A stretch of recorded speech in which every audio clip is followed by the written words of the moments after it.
daawwattoota televiizyinii OBS akkam jirtu qophii keenya addaa kanaan godina Shawaa magaalaa Baatuutti guyyaa ayyaana hojjettoota kubbaaniyyaa Kaastil kabajan irratti qopheeffannee qabna hanga xumuraatti nu hordofaa.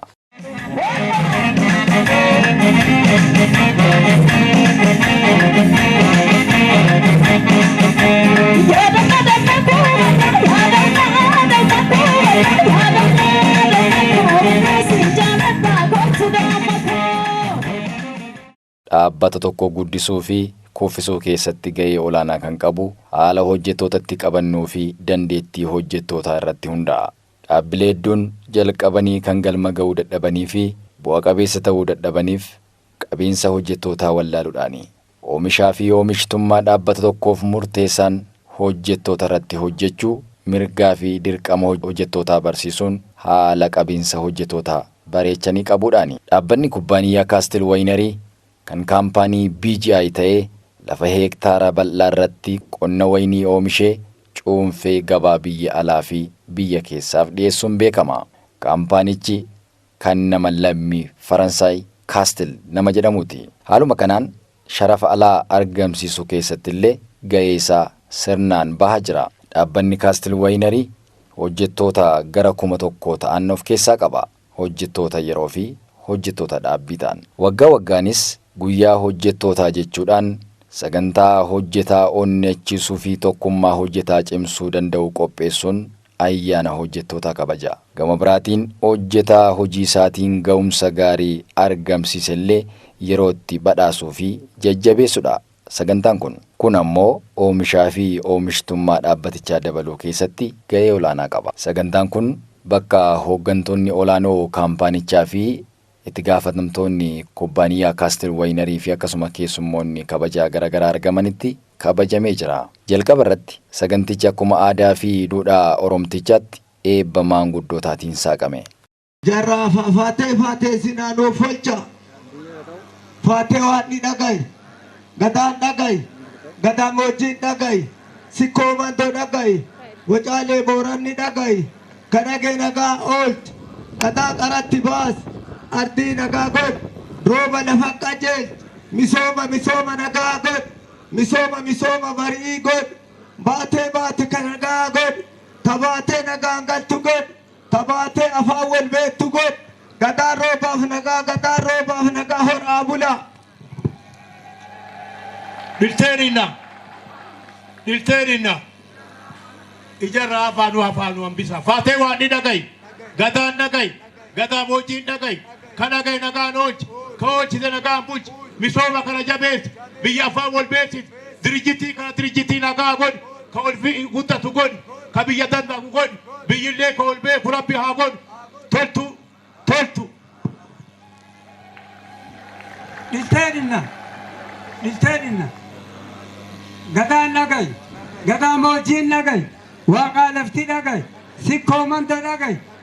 Bullaala dhagayi. Ka dhagayi nagaan nu oolchi. Nagaan nu bulchi. Gadaan dhagayi. Gadaa moojjiin dhagayi. Sikkoo manta dhagayi. Utaawaayyuu dhagayi. Ka dhagayi nagaan nu oolchi. Nagaan nu bulchi. Direen nu itilchi. Itittuu nu obaas. Dhartii haa kuftu. Dhugaan haa baatu. Toltu. Tiyaansuudhaan dura ta'an waldaa hojjettoota Kaastil Wayinarii obbo Xibabuu Magarsaa kaayyoo ayyaanichaa akkas jechuun ibsan. Ayyaanni hojjettootaa bara kana kabajnu kun kaayyoon isaanii guddaan waggaa guutuu oomisha waynii kunuunsaa karaa qulqullina qabuun guuraa haala sadarkaa isaa eeggateen immoo saamsanii gara gabaa biyya keessaa fi alaatiif dhiyeessaa hojjettoota kana taasisaa turan yeroo hojii keenyatti gamaggamnuu fi hanqina keenya fooyyeffannee cimina keenya caalatti kan itti fufsiifnu guyyaa waadaatti galluu fi waadaa keenyatti haaromsinuudha jedhan. የዛሬው ክብረ በዓል ዋናው ዓላማ ዓመቱን ሙሉ ወይኑን በመንከባከብ የወይን ምርቱን በማሸግና የወይን ምርቱን ለዓለም ገበያ ለሀገር ውስጥ ገበያ በማስተዋወቅና በመሸጥ ላይ ጠንክረው እየሰሩ የነበሩ ሰራተኞቻችን በዓመቱ ውስጥ የነበረን የሥራ አፈጻጸማችንን የምንገመግምበትና ያለብንን ችግር ቀርፈን ጠንክረን ለመስራት ቃል የምንገባበት ቀን ነው። Akka obbo Xibabuun jedhanitti hojjettoonni isaanii haala hojii kunuunsaa fi oomisha wayinii bareechanii kan beekanii fi nageenya dhaabbata isaaniifis kan quuqaban akkasumas kan dhaabbatan ta'uu ibsaniiru. ሰራተኞቻችን አብዛኛው ከመንግስት እርሻ ልማት ጀምሮ ያሉና ስለ ወይኑ እርሻ ጠንቅቀው የሚያውቁ ወይኑን እንደ ልጃቸው የሚንከባከቡ በኩባንያው ደህንነት ላይ የማይደራደሩ በስራት ጊዜ ብቻ ሳይሆን ከስራ ውጭም ሆነው እንደ ግል እርሻቸው የሚጠብቁ ኩባንያቸውን የሚወዱ ታማኝ ጠንካራ ሰራተኞች መሆናቸው ሳልገልጽ አላልፍም። itti dabaluudhaan akkas jedhan obbo Xibabuun hojjettoonni hojii isaanii qofarratti xiyyeeffatanii akka hojjetaniif mirgoota hojjetaa fi faayidaa hojjetaan argachuu qabu keessumaa gama inshuraansii fayyaa fi faayidaa gara garaatiin marii hooggantoota kaampaanichaa waliin taasifneen wantoonni baay'een akka fooyya'u taasifameeras jedhaniiru. ለሰራተኞች የቤተሰብ ሕክምና በአመት 15000 ተፈቅዷል። ሁለተኛ የምሳ አበል የተጣራ በወር 572 የነበረው ወደ 957 ብር እንዲሆን ተስማምተናል። አንድ ሰራተኛ በአደጋ ከዚህ ዓለም ቢለይ ሙሉ ኢንሹራንስ እስከ 7 ዓመት እንዲከፈለው በስምምነት ላይ ደርሰናል። ሌላው በህመም ምክንያት አደጋ ላይ ቢደርሰው ለቤተሰቦቹ እስከ 2 ዓመት ክፍያ እንዲከፈለው ተስማምተናል። ይህን ስምምነት ላይ ስንደርስ መነሻ ያደረግነው ማንኛውም ሰው ከሞት የሚቀር የለምና ነገር ግን ሰራተኛ ሲሞት ቤተሰቦቹ የአንዱ የኩባንያ ቤተሰቦች ናቸውና እንዳይቸገሩ በሚል አስተሳሰብ የመነጨ ነው። በሕክምናም ደረጃ የኩባንያ ሰራተኞች በሀገር ውስጥ ከፍተኛ ሆስፒታልና ውጪ ድረስ ሄደው መታከም እንደሚችሉ ቀድሞውኑ ስምምነት ላይ ተቀምጧል እና ሌሎች ያልጠቀስናቸው ጥቅማጥቅሞች በድርድር ጊዜ ተስማምተናል። obbo Misgaanaa Birruu Qalbeessaa itti gaafatamaa damee humna namaa kubbaaniyaa Kaastil Waynariiti. Dhaabbanni isaanii hundeeffamarraa kaasee fayyadamummaa hawaasa naannoo giddugaleessa godhatee hojjetaa tureera.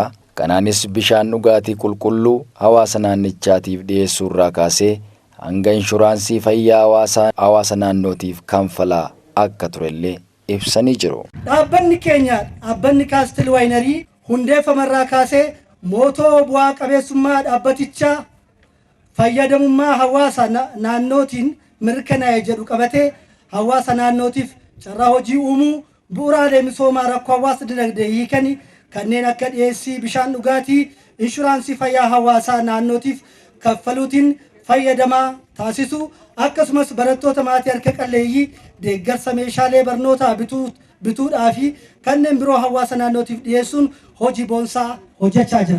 Addumatti ammoo kubbaaniyaan isaanii dargaggoota dhalattoota naannoo ta'aniif balbala isaa banee ogummaa baratanii fi dandeettii hojii qabaniin kaampaanicha keessatti qacaramanii bu'a qabeessa akka ta'aa jiranis ibsanii jiru. Obbo Misgaanaan keessattuu dhaabbatichi ijoollee hawaasa naannoo qeerroof qarree ogummaa baratanii fi humnaaf muuxannoo qabaniin dhaabbaticha keessatti qacaramanii hojjetanii akka of jijjiiran gochuu fi kallattii hooggansa olaanoon dhaabbatichaa kenneen waggoota 5 kana keessatti dargaggoonni naannoo dhaabbata Kaastil Waynarii keessatti qacaramanii carraa hojii argataniiru. Gama faayidaa hojjetaatiin ilaalchisee hojjettoonni kubbaaniyaa Kaastil Waynarii 560 ta'an hojjettoota yeroo irraa gara dhaabbiitti jijjiiramus ibsamee jira.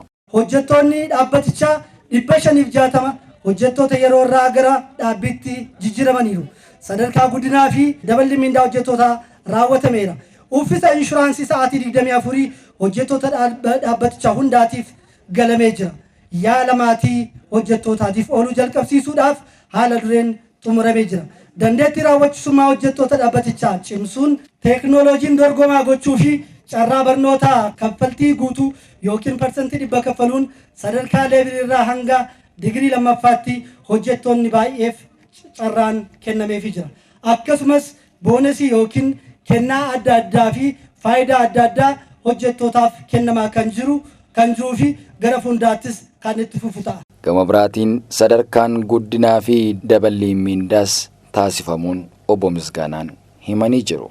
Dhaabbatichaan alattis dargaggoota naannoo waldaan ijaaruun hojii dhiyeessii meeshaalee barreeffamaa fi qulqullinaa irratti bobba'anii fayyadamoo akka ta'aa jiranis himamee jira. Dargaggoota naannoo waldaan ijaaruun hojii dhiyeessii meeshaalee barreeffamaa fi qulqullinaa irratti bobba'anii carraa hojii argataniiru. Gama babal'isuu manneen barnootaatiin ammoo dhaabbanni isaanii birrii miiliyoona 8 mana barumsaa bu'uura boruu tokko ijaaruudhaaf karoora qabatee hojiitti galuuf akka jedhullee obbo Misgaanaan himanii jiru. Dhaabbanni Kaastil Waynerii hawaasa naannootiif mana barumsaa bu'uura boruu sadarkaa isaa eeggate tokko birrii miiliyoona 8 oliin ijaaruuf karoora qabateera. Kaampaaniin isaanii hawaasa duudhaan bulu kabaja namaa beeku keessa jira. Kanaaf dhaabbatichi yeroo kamillee sodaa nageenyaa tokko malee qormaata dhufu hundumaa injifatee keessa darbee akka jirullee obbo Misgaanaan ibsanii jiru. Dhaabbatichi hawaasa duudhaa Oromoo duriin masakamee jiraatu, hawaasa jaalalaaf kabajaan beekamu, hawaasa jijjiiramaaf of kennee hojjetu keessa jiraachuusaan qormaata isa mudatu kamiyyuu injifannoon akka keessa darbu isa taasiseera. Hawaasni naannoo dhaabbata Kaastil Waynerii dhaabbaticha akka gartuu keessanitti eegaa fi kunuunsaa jirtaniif galata guddaa isiniif dhiyeessuu barbaanna. Dhumarratti dhaabbanni isaanii mootoo haaraa maatii tokko kubbaaniyyaa tokko mul'ata tokko jedhu qabatee bifa haaraatiin hojiitti galee tokkummaan hawaasa naannoo waliin bifa adda ta'een hojiitti seenuusaas obbo Misgaanaan eeraniiru. Ergamoota ijoo dhaabbilee investimentii keessaa sharafa biyya alaa argamsiisuu, carraa hojii uumuu, ce'umsa teekinooloojii fi oomishtummaa dabaluu yoo ta'u, dhaabbanni Kaastil Waynerii roga kanaan hojii boonsaa hojjechuun dinagdee biyyattii utubaatii jira. Dhumarratti dhaabbanni keenya fuula duratti mootoo maatii tokko kubbaaniyaa tokkoofiin mul'ata tokko jedhu qabatee tarsiimoofiin karoora addaa baafatee bifa haaraan hojiitti galee jira. Kanaafuu hojjettoonni fi maatiin dhaabbatichaa hundinuu tokko taanee nageenya dhaabbata keenyaa fufinsaan eeguudhaan oomishaa fi oomishtummaa keenya dabaluun mul'ata dhaabbata keenyaa akka waliin dhugoomsinu carraa kanaan waamicha dabarsuun barbaada. Obbo Gabayyoo Addunyaa Pirezidaantii Federeeshinii Hojjettoota Damee Qonnaa Itoophiyaati. Keessummaa kabajaa ta'anii argamuudhaan ergaa dabarsaniin akkas jedhan. Haalli qaala'insa jireenyaa baay'ee waan dabaleef mindaa xiqqaan taaksii irraa bilisa ta'e akka ol dabaluu fi mindaan isaanii 10,800 ol kan ta'an immoo gibira 35 kaffalaa kan turan hirrifamee fi mindaan ka'umsaas akka dabalamuuf akkasumas durgoo olmaa irraa taaksiin citu akka ka'uu fi mirgi hojjetaa karaa guutuu ta'een kabajame nageenyi hojjetaas eegamee hojii isaa karaa guutuu ta'een akka hojjetuuf gaaffii ministeera muummeef dhiyeessineen deebiisaa eegaa jirra jedhan obbo Gabayyoon. በመሆኑ አሁን ላለው የዋጋ ንረት የኑሮ ውድነት በመባባሱ ስለማይመጥን ከግብር ነፃ የሚያደርግ አነስተኛ ወራዊ ደሞዝ መጠን ከፍ እንዲደረግ እንዲሁም ከ10,800 ብር በላይ ወራዊ የደሞዝ ተከፋዮች የ35% የስራ ግብር ተቀንሶ የወራዊ ደሞዝ መነሻም ከፍ እንዲደረግ ለመስክ ጉዞ የሚከፈል አበል ላይ የሚቆረጥ የስራ ግብር እንዲነሳ በአነስተኛ ምግብና ፍጆታ ሻይ ቤቶች ጭምር ከተጠቃሚ ሰራተኞች የሚከፈለው ተጨማሪ ሴት ታክስ እንዲቆም የሰራተኛው ዝቅተኛ ደሞዝ ወለል እንዲወሰን የደሞዝ ቦርድ እንዲቋቋም ሰራተኛ መኖር የሚያስችለው የመነሻ ደሞዝ ወለል እንዲሁም ለሰራተኛው ሰላሙ ተጠብቆ ሰርቶ እንዲኖር ወጥቶ በሰላም እንዲገባ ያሉ ችግሮች በሰላማዊ መንገድ በድርድር እንዲፈታ ወዘተ የሚሉ ጥያቄዎችን በሰራተኛ ዋና ዋና ጉዳዩ ላይ አግባብነት ላላቸው የመንግስት አካላት ለጠቅላይ ሚኒስትሩም አሳውቀን ምላሻቸውን እየተጠባበቀን እንገኛለን። Waldaan hojjettoota Kaastil Waynerii akka federeeshinii isaaniitti fakkeenyummaa guddaa kan qabudha jechuunis galateeffatanii jiru. መሰረታዊ ማህበራችሁም ሆነ ድርጅታችሁ በፌዴሬሽን ስር ከሚገኙ ድርጅቶች መካከል አርአያና ሞዴል ሆኖ በመመዝገቡ እንኳን ደስ አላችሁ እያልኩኝ ከሌሎች ድርጅቶችን በተሻለ በላቀ ደረጃ በህብረት ስምምነታችሁ ውስጥ ለሰራተኛው እየሰጠ ያለው እንቅስቃሴና አገልግሎት ጥቅማ ጥቅሞችና አገልግሎት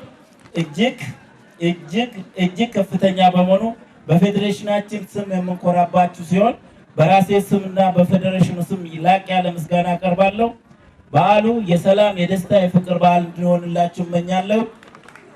እግዚአብሔር ይስጥልኝ።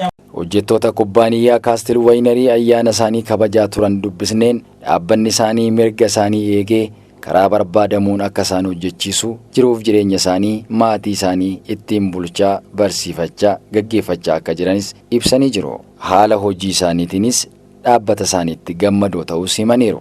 Qonnarraan iddoo kana guddinaan dhufee qulqulleessituurraa gara amma sadarkaa amma jiru kanarratti ol siqee namoonni ati cimtee hojjette taanaan siif bakka guddaa qaba hojjetaan kiyya gadaanaadha olaanaadha jedhee ija garaagaraatiin ilaalu hunda isaanii ija tokkochaan ilaala hundi keenyas akkasuma akkuma wajjin nyaanne ammas nu argitanii bashannannee gammannu kan akkatti jaalala qabna hundi keenya yoo walii gaddina walii yaadna waajjirchis akkasuma nu yaada akka naannoo keenyaatti waajjira as isin argitan kana keessa nus jaalala addaa isaaf qabna waajjirichaaf akka nuti qabne naannoo isaa hunda eeguu barbaanna akka tisiisnis akka doorra bararuu baattee nutti tola maaliif nu barsiisa kan biraas kan baratee hin jirre kan maasaa keessa jiru akka baratee bayeet iddoo olaanaa qabaatu guddatee biyya biraas bayee haa hojjetu garuu cimsee kan nu barsiisee aangoo nutti godhee humna nutti godhee ijoollee keenyas mana keessatti akka barsiifnu ijoollee keenyas akka barsiifan ollaa keenyas akka gargaaru akka nama haasa'u kana caalaadha anaaf ካስትል ጀቹ ካስቴል ዋይነሪ ማለት እንደ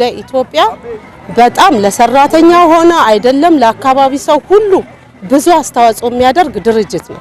እኔ ድርጅቴን አይደለም እኔ እንጃ እንደ ነፍሴ አድርጌ ወደዋለሁ ብል እኔ ምንም እንትን አልፈራበትም በእውነት ነው የምልህ። ጉያ ከና ጃላላ ኢብሳ ጃላላ ኦኔ ክያ ከኦኔ ኬሳ አኒስ ዋኒ ውጂ ከና ጦራታ ኬሳ ዋ ኢትዲያ ዴፊ akka jaalalana onne kiyya keessa jirratti natti dhaga'ama ammas baay'ee xoorataa leewu baay'ee hin dhiisu an mana kiyya waan ta'eef qe'ee kiyya kunoo isuma barrii jira ikajje kiyyaati eega akka mana kiyyaati eega ittiin guddaadhe maatii gara 25 qaba maatii an gara 25 kiyyas maqaa makuree ushii jedhama an gara maatii 25 qaba ujoollee kiyya barsiisee amma garii naazirii jirti garii asitti ganaa barataarti kanumaan hojjadhee barsiisee an dhuma sagantaa kanarratti maanguddoonni naannoo waldaan hojjettootaa fi akkasuma gamtaan dargaggootaa hooggantoota kaampaanichaa hojii gaarii nuuf hojjettaniitu jechuudhaan badhaasa garaagaraa badhaasanii jiru.